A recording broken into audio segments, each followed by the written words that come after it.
kawteef voilà poto lamp yi nekk ci wetu ndox yi rek ba tey rek ji def rek benn xale boo xam ne nii ndox mi moo ko maas ndox mi nekkoon ci wetu poto lamp bi fële ca tali njuga ba maanaam tali njuga kebe bi maanaam ci corniche sëñ Seex voilà mbooloo mu bari woon fa lool nag lii nag war nañ cee jël ay matukaay ndax xam nga jamonoy nawet lañ nekk te poto lamp yi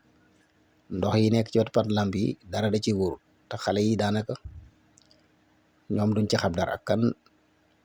ñi yor wàllu woowu ñoo ci war a jël seeni matukaay parce que yàgg ngeen a gis ñu ni wala xale be ca ndox ma la dugg courant ba maas na ko loolu yëpp yéen a ngi ko doon gis kan nag fi mu toll nii jot na sëkk nag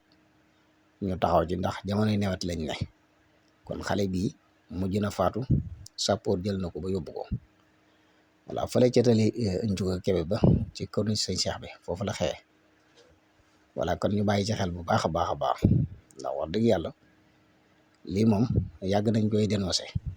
voilà borom xam-xam yi nag war nañ cee jóg bu baax a baax ngir ñëw